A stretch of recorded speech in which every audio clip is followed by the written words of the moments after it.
적인 구원의 사건입니다. 이스라엘 백성에게는 말할 수 없는 큰 기쁨과 감격의 날이죠. 우리는 해마다 8월 15일 광복의 기쁨을 기념합니다.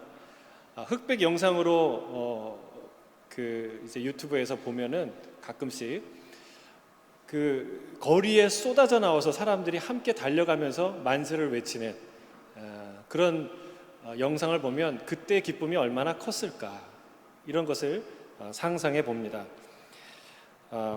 아마도 우리가 2002년도 한일 월드컵 때 4강에 들어가는 그 기쁨, 그 기쁨이 4강에 확정되었을 때 우리가 느꼈던 그 기쁨에 적어도 10배는 되지 않을까.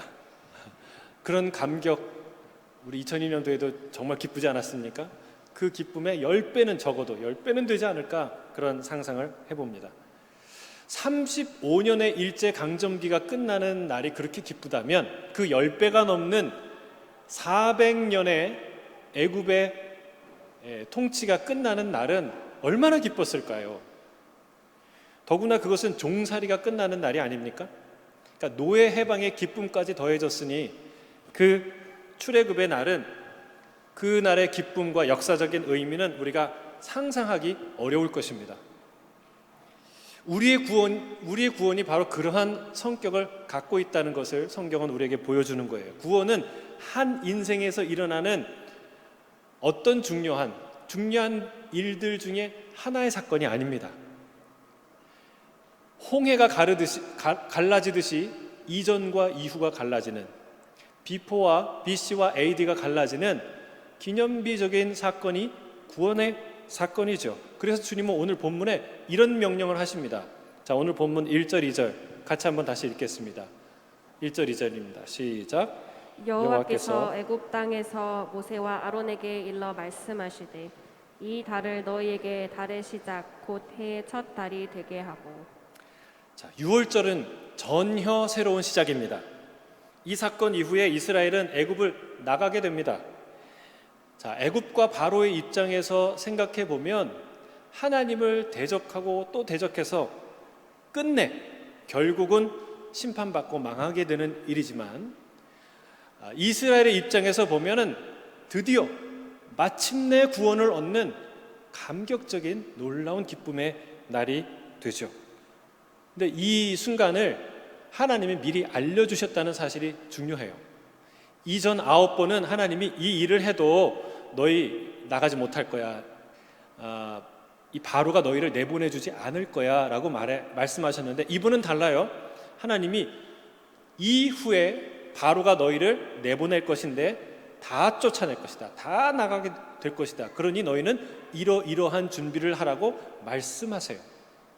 사랑하는 성도 여러분, 구원은 어느 날 갑자기 임하는 것 같지만, 어느 날 순간적으로 일어나는 일 같지만, 그러나 우연히 어쩌다가 일어나는 일이 아님을 성경은 우리에게 알려주고 있습니다. 이 사건이 얼마나 중요하면 이 날을 역사의 새로운, 이스라엘의 새로운 시작의 날로 삼으라 라고 말하실까요? 이스라엘 역사에 기념비적인 날이 있을까요, 없을까요? 있었죠. 그럼 예를 들면 노아 홍수를 지나고 나서 노아가 방주에서 나와서 첫 번째 제사를 드리는 날, 그 날이 기념비적인 날이죠. 역사적인 날이에요. 또 하나님께서 아브라함을 부르신 날, 얼마나 중요한 날입니까? 아브라함이 아들 이삭을 바친 그 날, 또는 야곱이 천사와 씨름하여 이스라엘이라는 이름을 얻게 된 날, 또는 요셉이 야곱과 온 가족을 애굽으로 다 인도하여 드린 구원의 날, 이런 날은 기념비적인 날이 아닙니까? 새로운 시작을 알릴 만한 날이 아닙니까? 그러나 하나님은 바로 이 6월절을 이스라엘 역사의 새로운 시작으로 삼으십니다. 자, 그동안은 하나님께서 9번의 재앙을 내리실 때는 하나님이 직접 이스라엘을 애굽과 구별하셨어요. 이스라엘이 뭔가 스스로 해서 자신을 구별할 필요가 없었습니다. 온 애굽에 파리떼가 가득 임했을 때 고센 땅, 이스라엘 백성이 살던 고센 땅에는 파리떼가 한 마리도 없었어요.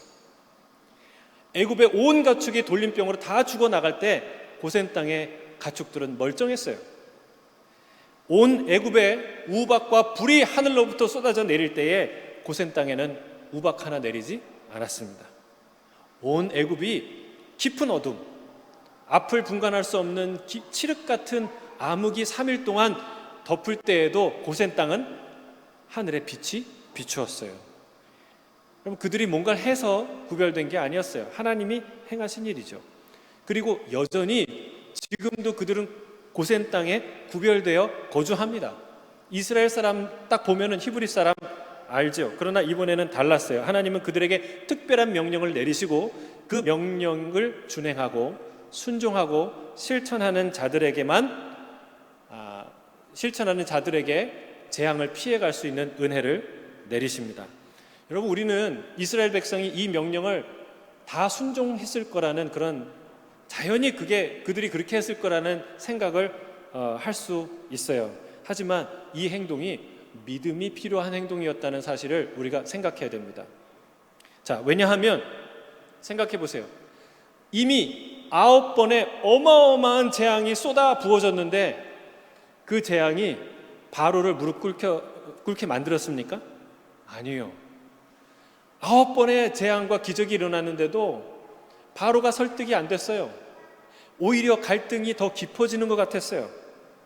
이제 우리가 애굽을 나가기는커녕 이 애굽 안에서 바로와 애굽 사람들에 의해 학살을 당할지도 모르겠구나라는 두려움이 그들에게 있을 수 있습니다. 물론 9번의 재앙을 통해 하나님이 모세와 이스라엘 백성을 위대하게 만드셨죠. 위대하게 보이게 만드셨어요. 그러나 중요한 것은 다 그들을 위대하게 보지 않았다는 거예요. 예수님도 위대한 기적을 행하셨죠. 놀라운 말씀을 선포하셨죠. 많은 사람에게 존경과 사랑을 받았죠. 그러나 예수님이 누구 손에 돌아가셨습니까? 예수님을 적극적으로 반대하는 소수의 무리에 의해 돌아가지 않으셨습니까? 마찬가지예요. 여러분, 이 전쟁과 학살은 소수의 교활한 지도자들과 강력한 무력으로 얼마든지 일어날 수 있는 일이기 때문에 그렇습니다. 그들은 그런 위기감을 느꼈을 거예요. 잘못하면 큰일 나겠다. 자, 그런데 그런 상황에서 이스라엘 백성이 광야의 불뱀 사건 아시죠? 그런 상황과 같이 광야에서 불뱀에 물려서 죽어가는 사람들에게 하나님이 장대에 놋뱀을 달아서 그걸 보는 자들은 다 살 것이다 라고 말했어요. 그러면 불뱀에 물렸던 사람들 중에 한 사람도 죽지 않고 다 살아야 되지 않습니까? 그보다 더 쉬운 일이 어디 있어요? 불뱀 보기만 하면 되는데. 근데 그 중에 어떤 안 믿은 사람, 죽은 사람이 있었어요. 그들은 안 믿은 거예요. 아니, 그거 본다고 살아? 아파 죽겠는데? 약을 발라야 되거나 뭘 먹어야 되지 않아? 그러나 그 말을 믿지 않은 사람 다 죽게 된 거예요. 마치 그런 상황처럼 하나님을 믿지 않았다면 어떻게 되었을까요? 과연 이런 일을 한다고 죽을 사람이 살아나나? 나가서 칼 들고 싸워야지. 우리가 독립운동해야지. 한 사람이라도 애국 군인을 죽여야지. 이런 어린애 장난 같은 일을 한다고 우리 민족이 해방을 얻어? 라고 의심하는 사람이 있다면 어떻게 되었을까요? 그들은 첫 유월절을 무사히 넘기지 못했을 겁니다. 그러나 놀랍게도 이 200만이 넘는 이스라엘 백성이 잘 조직된 훈련된 군인처럼 이 말씀을 다 순종했어요. 놀라운 일이에요. 어떻게 이런 일이 일어날 수 있었을까요? 그들은 여호와가 자신의 하나님이라는 것을 이 9번의 기적을 통해서 알아가고 있었던 거예요. 받아들이기 시작한 거예요. 여호와가 우리의 하나님이고 아브라함의 하나님이고 우리를 애굽의 손에서 건지실 만한 전능의 하나님이라는 사실을 이해하고 받아들여 가고 있었던 것이죠. 9번의 재앙이지만 그 재앙 가운데 우리가 누구를 깨닫게 돼요? 전능하신 하나님을 알게 되는 거예요. 여러분, 코비드-19이 지나가고 있지만 이 재앙 속에 살아계신 하나님, 이 모든 환난과 어려움 속에서 우리를 건지시는 하나님을 더욱 의지하고 더욱 경험하고 확실히 알게 되는 그런 기회가 되기를 주의 이름으로 축복합니다. 여러분, 자기의 생각 같아서 나가 싸우는 게 그게 구원을, 이스라엘 독립을 위해서 가장 적극적인 일이고 효과적인 일이라고 생각했을 거예요. 그러나 여러분, 자기 생각 따라가는 사람이 아니라 말씀 따라가는 사람, 하나님의 명령 따라가는 사람이 사는 줄로 믿습니다. 아멘. 여러분, 하나님 말씀 따라가야 살아요. 따라하겠습니다. 하나님 따라가야 삽니다. 말씀 순종해야 삽니다. 자기 경험 그리고 세상의 방법 따라가다가는 망하게 되는 것이죠. 출애굽의 결정적인 사건이 유월절 사건입니다. 하나님은 이 사건을 통해 하나님의 구원 계획, 특별히 그리스도를 통한 구원의 계획의 의미를 명확하게 계시해서 상징해 보이십니다. 우리에게 알려주시는 사건이 바로 이 유월절 사건이라는 거예요. 여러분, 유월절 오늘 본문 읽으셨는데 이 유월절에서 가장 특징적이고 독특한 상징물은 무엇입니까? 어린 양이에요. 어린 양. 유월절 절기에 가장 상징적인 물건이에요. 어린 양. 오늘 명령을 보면 하나님이 이거 해라 저거 해라 명령을 하는데 그 명령이 뭐냐면 동사를 보시면 취하고 잡고 바르고 먹고 태우라는 말씀인데 이게 다 뭐에 관한 명령이에요? 어린 양에 관한 명령이에요. 어떤 어린 양을 취해야 되는지, 얼마만큼 취해야 되는지, 언제 그 어린 양을 잡아야 되는지, 어린 양의 피를 어디에 발라야 하는지, 어린 양을 어떻게 먹어야 하는지 혹은 어떻게 먹지 말아야 하는지, 먹고 남은 어린 양을 언제 태워버려야 하는지에 관한 이야기예요. 온통 어린 양에 관한 이야기입니다. 여러분, 근데 놀라운 것은 유대인들이 이 유월절을 열심히 행했지만 그 의미를 알았을까요? 몰랐을까요? 몰랐고 지금도 모르고 있죠. 그러나 이 유월절의 의미를 우리에게 밝히 보여주셨다는, 알게 깨닫게 해주셨다는 사실이에요. 그리스도를 통한 구원을 예시하는 상징이라는 것을 우리에게 알려주신다는 사실이에요. 여러분, 이 비밀, 이 은혜가 얼마나 큰지 몰라요. 주님이 씨 뿌리는 자의 비유를 말씀하시니까 제자들이 이 뜻이 무엇입니까? 묻잖아요. 그때 예수님이 뭐라고 얘기해요? 천국의 비밀을 아는 것이 너희에게 허락됐지만 그러나 다른 사람에게 허락되지 않았다. 그래서 그들이 들어도 듣지 못하고 보아도 보지 못하는 그렇게 비유로 말씀하고 있다라고 예수님이 말씀하지 않았습니까? 여러분, 유대인은 아직도 유월절을 지킵니다. 그러나 그 온전한 참된 의미를 알지 못해요. 그러나 우리에게 명확하게 보여주셨어요. 여러분, 이 은혜와 이 특권이 얼마나 큰지 몰라요. 이 어린 양은 누구예요? 우리를 위해 죽고 다시 사신 예수 그리스도이십니다. 할렐루야. 이 유월절은 그 예수 그리스도의 죽으심, 십자가와 부활의 의미를 정확하게 말씀해주고 있다는 사실이에요. 자, 우리 본문 3절에서 5절을 다시 읽도록 하겠습니다. 함께 읽겠습니다. 시작. 너희는 이스라엘 온 회중에게 말하여 이르라. 이달 열흘에 너희 각자가 어린 양을 잡을지니 각 가족대로 그 식구를 위하여 어린 양을 취하되 그 어린 양에 대하여 식구가 너무 적으면 그 집의 이웃과 함께 사람 수를 따라서 하나를 잡고 각 사람이 먹을 수 있는 분량에 따라서 너희 어린 양을 계산할 것이며 너희 어린 양은 흠없고 일련된 수컷으로 하되 양이나 염소 중에서 취하고. 자, 흠없는 어린 양을 취하라 라고 말하는데 이 취하라 라는 말은 히브리어로 라카흐라는 말이에요. 이게 영어로 어떤 뜻이 있냐면 take, receive, bring 이라는 뜻이 있어요. 한국말로는 취하다, 받아들이다, 그리고 가져오다 이런 뜻이 있는 말이에요. 자, 그리고 아무 양이나 잡아서는 안 됩니다. 어떤 양을 잡아야 돼요? 흠이 없는 일련된 순양을 잡으라라고 하나님께서 특정하셨어요. 그리고 그것을 사람의 수에 따라서 계산해서 잡으라라고 말씀하십니다. 자, 여기서 알 수 있는 구원의 첫 번째 원리는 무엇일까요? 자, 구원의 첫 번째 원리는 흠 없는 재물을 취해야 한다는 사실입니다. 자, 저를 따라하겠습니다. 구원의 첫 번째 원리는 흠 없는 재물을 취하는 것입니다. 투병하시는 분들을 보면 먹는 것을 굉장히 신경 쓰십니다. 조심스럽게 드세요. 특히 항암하시는 분을 보면 원산지가 어딘지, 신선도가 얼마나 되는지 이것을 까다롭게 따져가면서 그 음식을 드세요. 여러분, 하물며 이 병으로부터 자유하기 위해서 취하는 것이 특별해야 한다면 죄와 사망으로부터 건진받기 위해서는 얼마나 온전하고 특별한 것을 우리가 취해야 됩니까? 예수님은 흠 없는 유일한 제물인 줄 믿습니다. 이 땅에 오신 하나님의 아들이시기 때문에 그렇습니다. 여러분, 여기서 성경에서 동정녀 마리아의 탄생을 그냥 기록한 게 아니에요. 그냥 예수님을 신격화하다 보니까 예수님을 신적인 존재로 만들기 위해서 우연히 만들어낸 사건이 이야기가 아니라는 것입니다. 여러분, 이 세상에는요 존경할 만한 사람들이 있어요. 그분은 참, 야, 내가 저분의 발톱의 때만도 못 따라가겠다라고 여길 만큼 인격과 지성과 모든 것이 훌륭한 분이 있어요.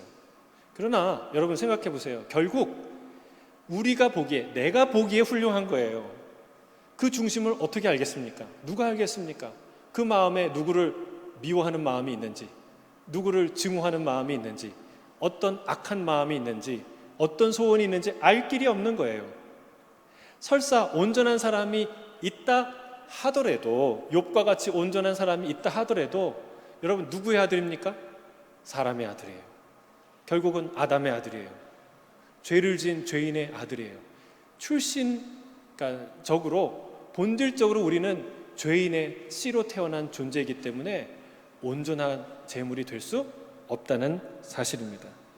그러나 우리 예수님은요 출신이 다르십니다. 물론 마리아의 육신을 통해서 이 땅에 태어났죠. 그래서 그분의 남편인 요셉의 아들이라 칭함을, 부르심을 받았지만 여러분 결코 요셉의 씨가 아닌 것을 우리가 알고 있습니다. 성령으로 잉태하여 존재하게 된 분이 바로 우리 예수 그리스도이심을 우리가 알고 있죠. 이것이 예수 그리스도를 말해주는 아주 중요한 사건입니다. 이 구속사에 있어서 아주 중요한 전제가 예수님이 처녀 잉태 동정녀 마리아를 통해서 탄생했다는 사실입니다. 왜냐하면 죄가 없는 제물이어야 하기 때문에 그렇습니다. 자, 죄가 없는 제물이어야 죄 있는 자를 위해 죽을 수 있지 않습니까? 죄 있는 자가 남을 위해서 죽었다 그러면 어떻게 돼요? 자기 죄 때문에 죽는 거예요. 남을 위해서 죽을 수 없어요. 자, 그래서 이것이 구원의 성취에 있어서 가장 중요한 기초요. 하나님께서 유월절 어린 양을 말씀하시는 것 자체가 그 예수 그리스도의 나타나심, 그의 사역을 향한 예언이라는 사실을 우리가 알아야 하는 줄로 믿습니다. 타락한 이 세상에는 죄 없는 제물이 존재할 수가 없기 때문에 그렇습니다. 그러면 우리가 이렇게 질문할 수 있어요. 하늘에 예수님 말고, 하나님 아들 말고 어떤 의로운 가브리엘과 같은 그런 천사나 다른 존재가 그 역할을 대신할 수 있지 않을까? 그럴까요? 그럴 수 없습니다. 그 존재가 한 사람 혹은 몇 사람의 죄는 짊어질 수 있다고 해도 온 인류의 죄를 짊어질 수 있는 존재가 아니기 때문에 그렇습니다. 제물은 흠이 없어야 할 뿐만 아니라 아주 중요한 자격 조건이 있는데, 그것은 만물을 대속할 만한 그 존재의 가치를 갖고 있어야 해요. 우리가 모든 생명은 소중하죠. 다 이 존엄한 존재죠. 그러나 모든 죽음이 똑같지 않습니다. 실제로 그래요. 다윗이 그 아들 압살롬에게 쫓길 때에 부하들이 목숨을 걸고 나가서 싸우지 않습니까? 그때에 다윗이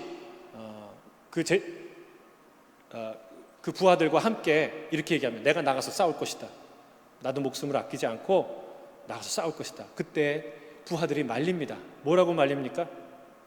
적들이 우리 10,000명과 싸우지 않고 당신 한 사람과 싸울 것입니다.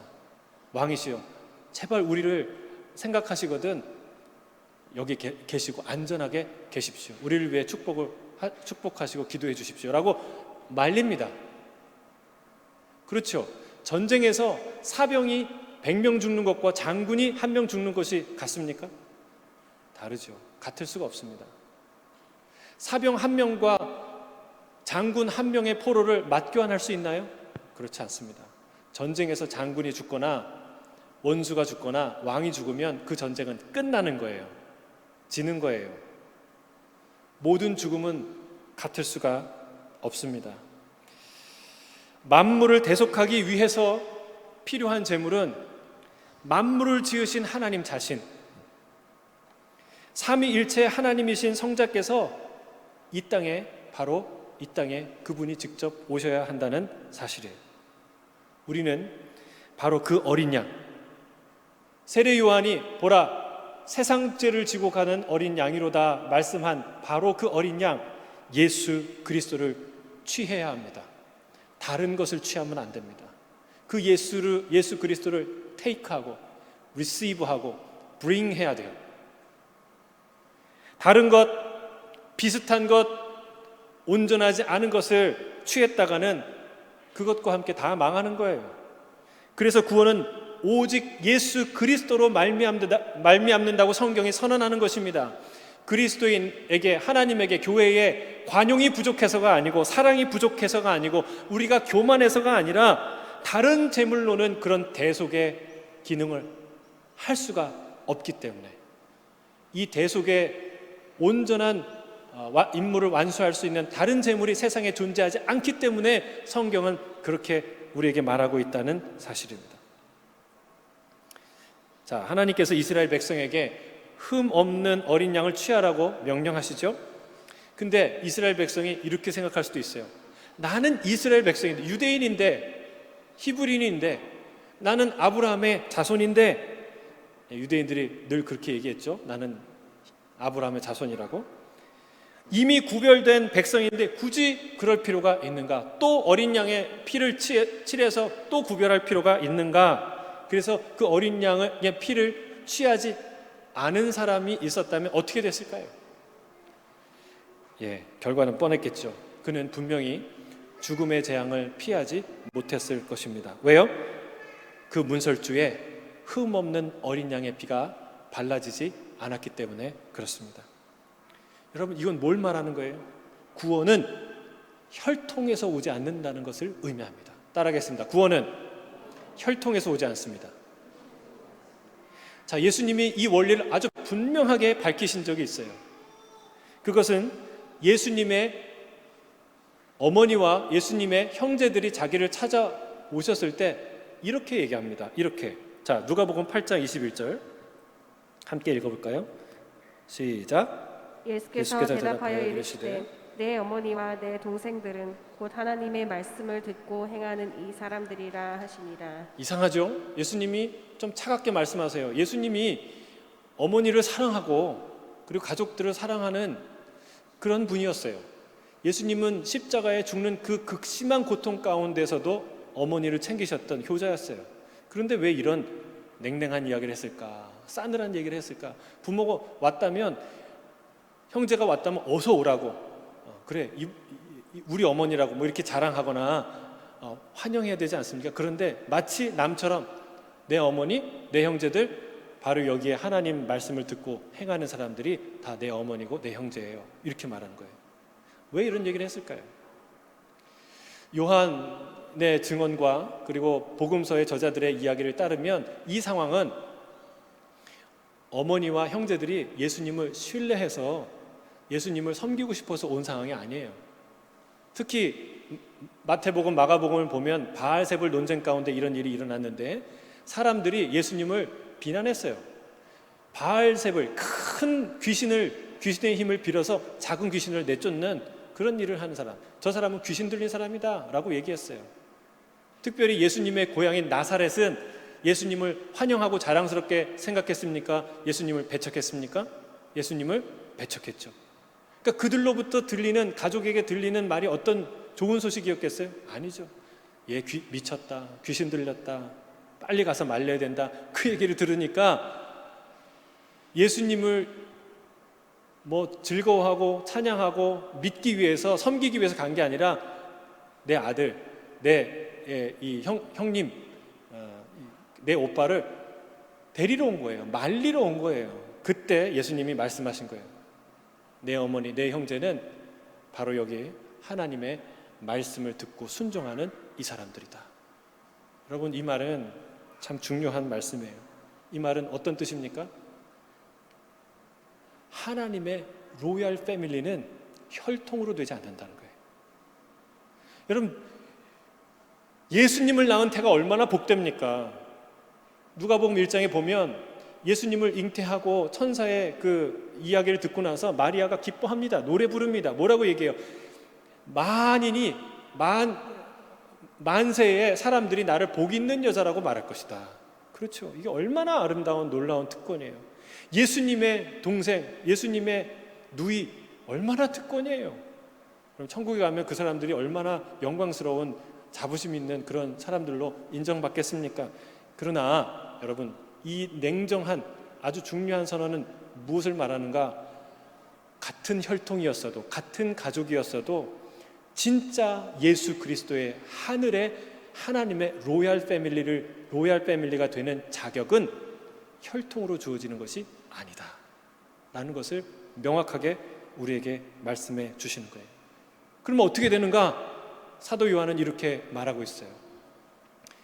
요한복음 1장 12절 13절 우리 같이 암송하실 수 있는 분 암송하고 같이 읽어볼까요? 시작.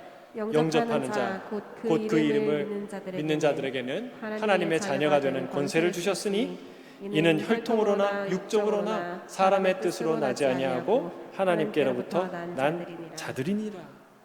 여기에 영접하는 자, 영접하다라는 말은 람바노라는 헬라어인데요, 이게 take, receive의 뜻을 갖고 있어요. 그러니까 우리가 오늘 본문에 나오는 취하라, 라카흐라는 히브리 말하고 똑같은 단어예요. 똑같은 단어예요. 그러니까 우리가 이 요한복음의 요한 사도의 말을 유월절의 원리에 입각해서 해석하자면 이런 말이 되는 거예요. 영접하는 자, 이 말은 흠 없는 제물, 곧 어린 양 예수 그리스도를 취하는 자, 곧 그 이름을 믿는 자들에게는 하나님의 자녀가 되는 권세를 주셨으니. 할렐루야. 여러분, 사람의 수대로 계산하라고 말하지 않습니까? 이거는 낭비를 막는 목적도 있어요. 분명히 주님이 오병이어의 기적을 행하시고 나서 나머지를 버리라고 했습니까? 모으셨어요. 그냥 두셔도 되는데, 이거 얼마라도 내가 더 만들 수 있어. 그리고 버려두지 않았어요. 다 모으라고 했어요.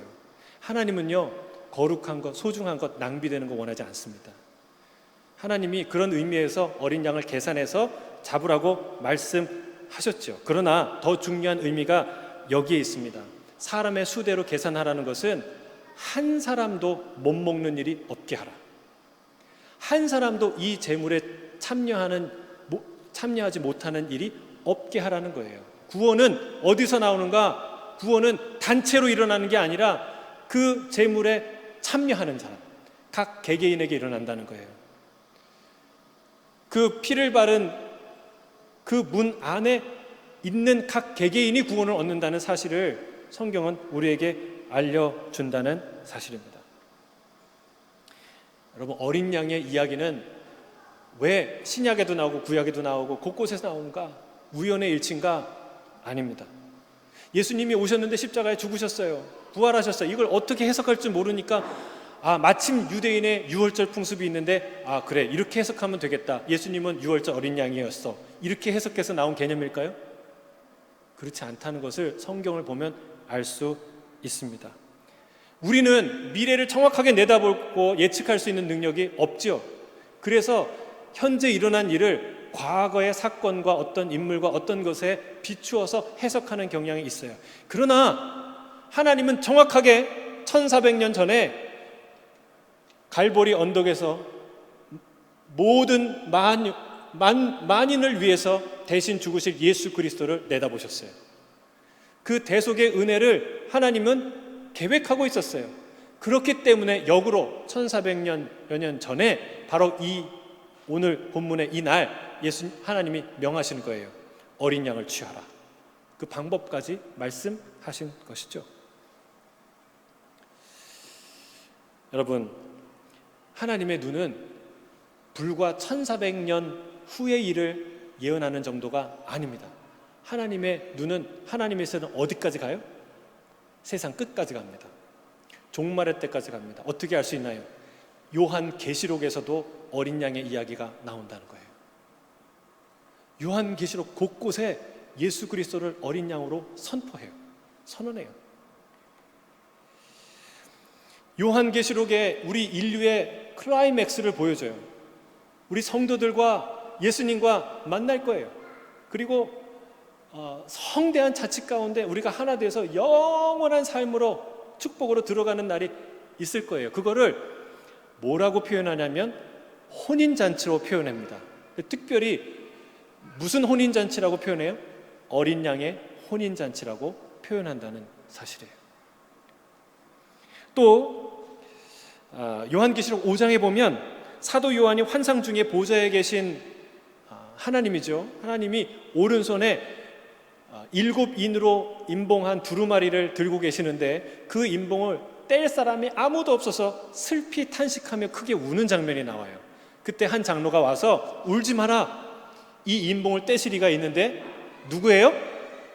죽임을 당하신 예수 어린 양이 그것을 떼실 것이다 라고 선언합니다. 그리고 그 6장부터 그 어린 양이 임봉을 하나씩 떼면서 마지막 재앙이 시작되는 거예요.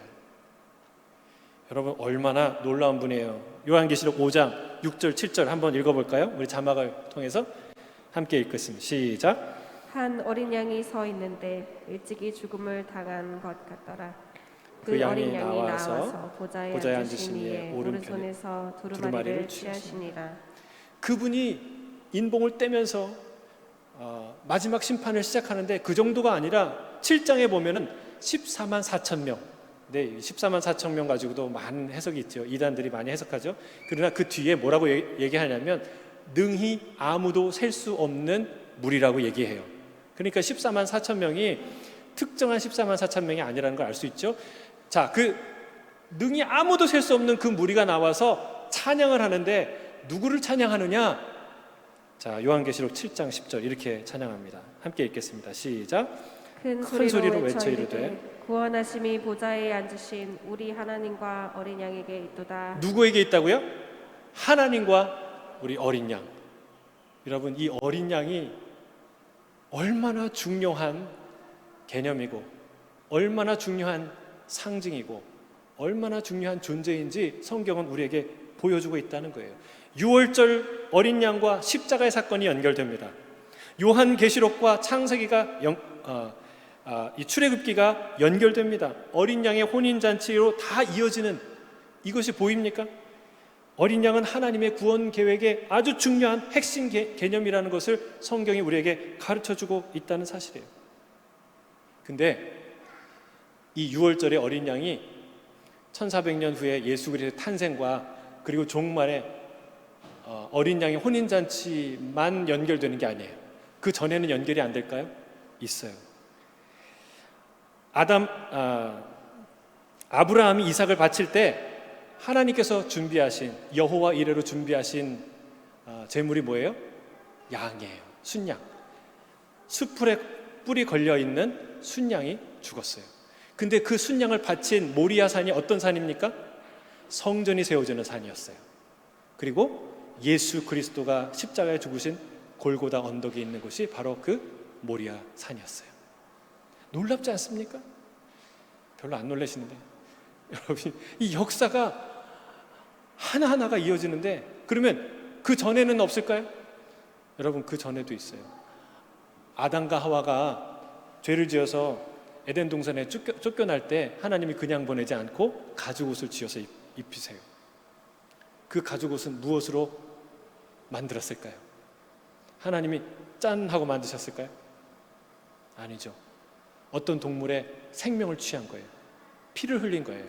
물론 그것이 어린 양의 가죽이라고 특정하진 않았지만, 그러나 죄를 지어 수치를 당한 그 수치를 가리기 위해서 생명을 취하여 그 부끄러움을 가리는 이 대속의 은혜가 그 사건에 담겨져 있습니다. 그럼 그게 끝이냐? 아니에요. 그 바로 앞에 3장 15절에는요 하나님이 그들을 내보내면서 뭐라고 얘기하냐면 뱀과 여자의 후손에 관한 예언을 합니다. 뱀은 여자의 후손의 발꿈치를 상하게 할 것이지만 여자의 후손은 뱀의 머리를 상하게 할 것이다 예언하시죠. 그게 무슨 사건이에요? 예수 그리스도의 대속적인 죽음을 예언하는 사건이에요. 이야기예요. 이렇게 여러분 창세기와 출애굽기와 그리고 복음서와 계시록, 창세부터 종말까지 그 모든 순간이 하나로 관통이 되죠. 무슨 단어로? 어린 양이라는 단어로 관통이 된다는 사실이에요. 여러분, 이 예수 그리스도를 붙들어야 삽니다. 우리 마지막 오늘 출애굽기 본문 12장 13절 14절 읽고 마치겠습니다. 함께 읽겠습니다. 시작. 내가 애굽 땅을 칠 때에 그 피가 너희가 사는 집에 있어서 너희를 위하여 표적이 될지라. 내가 피를 볼 때에 너희를 넘어가리니 재앙이 너희에게 내려 멸하지 아니하리라. 너희는 이 날을 기념하여 여호와의 절기를 삼아 영원한 규례로 대대로 지킬지니라. 자, 문설주에 바른 어린 양의 피를 볼 때 내가 너희를 넘어간다고 말씀하셨어요. 이 말씀은 거꾸로 얘기하면 문설주에 바른 피를 보지 않으면 어떻게 한다는 얘기예요? 넘어갈 수 없다는 거예요. 여러분, 우리는 넘어갈 수 없는 죄인입니다. 죄를 지었는데 넘어갈 수 있나요? 누가 내 차를 박아놓고서 미안합니다 그리고 넘어갈 수 있나요? 누가 내 뺨을 딱 때리고 미안합니다 그리고 넘어갈 수 있나요? 사실은 죄와 상처는 그냥 넘어갈 수가 없어요. 우리가 그냥 넘어갈 수 없는 죄인이라는 사실이에요. 그러나 어떻게 될 때 하나님이 우리를 넘어가실 수 있다고요? 우리의 문 인방에, 좌우 인방에 어린 양의 피를 바른 그 문은 하나님이 넘어가신다는 거예요. 그렇지 않은 문은 넘어갈 수 없다라고 말씀하십니다. 사랑하는 성도 여러분, 우리가 어떻게 해야 삽니까? 흠 없는 어린 양을 취해야 살아요. 금을 바르면 심판을 면하는 게 아니에요. 선을 행하면 심판을 지나가는 게 아니에요. 온전한 유일한 흠 없는 제물인 예수 그리스도의 피를 발라야, 그래야 지나갈 수 있어요. 그 안에 거해야 돼요. 그 제물을 우리가 먹어야 돼요. 그러면 재앙이 넘어가고 심판이 넘어간다는 사실이에요. 할렐루야. 여러분, 이보다 좋은 소식이 어디 있습니까? 세상에 1,000만 금을 얻어보세요. 좋지요. 얼마큼 좋아요? 입이 찢어질 만큼 좋지요. 그러나 진짜 언제 동안 좋아요? 우리가 살 동안, 겨우 수십 년 동안 좋아요. 우리가 죽으면 다 놓고 가는 거예요. 그 이후부터 영생이냐 아니면 영원한 죽음이냐, 그런 인생이 나눠지는 거예요. 여러분, 이 땅에서 통용되는 프리패스를 원합니까? 천국에서 통용되는 프리패스를 원합니까? 이 땅에서 어느 나라도 가고 어느 호텔에도 묵을 수 있고 어느 비행기도 탈 수 있고 1등석도 탈 수 있는 그런 프리패스가 존재한다면, 그것을 받는다면 얼마나 큰 기쁨이겠어요. 그러나 그 기쁨은 딱 수십 년 간다는 거예요.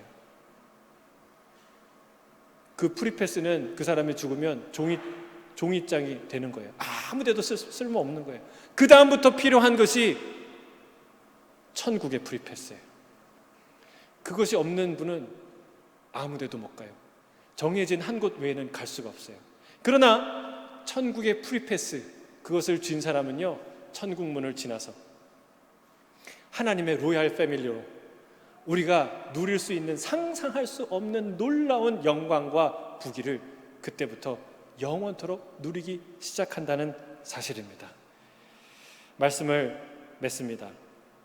사랑하는 성도 여러분, 우리를 위한 화목제물이 되시는 예수 그리스도는 바로 천국의 프리패스입니다. 그 안에 거하면 삽니다. 영원히 삽니다. 결코 정죄당하지 않습니다. 우리의 영원한 유월절 어린 양 예수 그리스도 그분을 붙들어 영원한 생명을 누리는 저와 여러분이 되시기를 주의 이름으로 축복합니다. 아멘. 우리 함께 기도하겠습니다. 사랑하는 주님,